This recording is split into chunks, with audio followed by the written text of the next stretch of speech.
Welcome. In this video I'm going to be taking a look at this ESR Qi2 3-in-1 wireless charging station for iPhone, Apple Watch, and AirPods. So this was provided to me by the distributor, but they're not compensating me for this video and they're not reviewing it before I post it. If you find this video helpful and you want to purchase one of these, I'll put a link to it in the description on Amazon, and if you use that link, it helps me out a little bit and doesn't cost you anything extra. So this has 15-watt charging. It can charge multiple devices, magnetic, and has a removable watch charger. So let's get it open.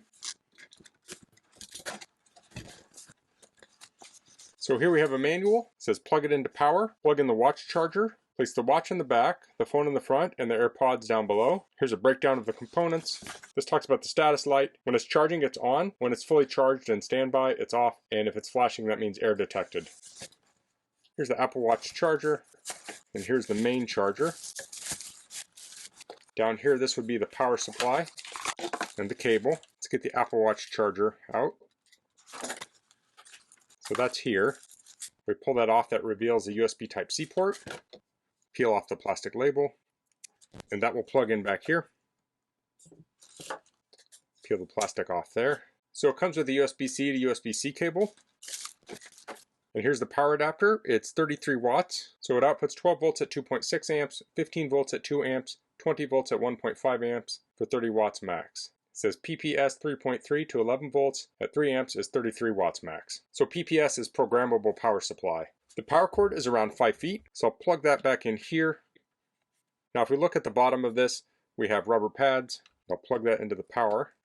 This feels like maybe plastic here, and this is aluminum. This feels very heavy, very significant and sturdy. And we have the head tilted, so now we can place an iPhone on here. So here I have an iPhone 13 mini, charges at 21%.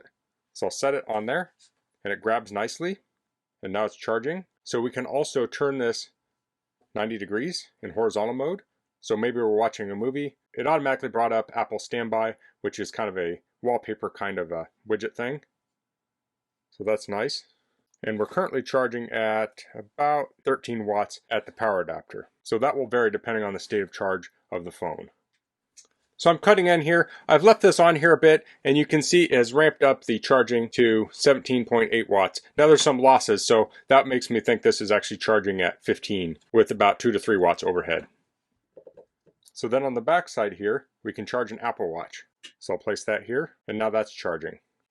So you can also charge AirPods here on the bottom. There's a little indent for that, and that makes for a very compact setup. So if you had this on a desk and had the wire hanging out the back, it's super clean, very narrow, and looks very nice too. So if you don't have an Apple Watch, you can remove this and have an even slimmer setup.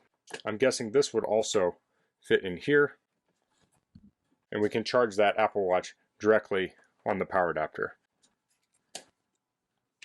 So that's the ESR Qi2 3-in-1 wireless charging station for iPhone, Apple Watch, and AirPods. I really like the design of this. It feels really sturdy and looks really nice. It's nice having one cord coming out the back to charge all 3 devices. This magnet on here grips nice and strong. Of course, that's for the iPhones that have magnetic charging. Now, it's a good idea to get a case that's compatible with MagSafe to give you that good grip. If you just use a regular case, you might not have as good of grip. But the edges of this are angled just ever so slightly so you can get your fingers in there and pop it right off.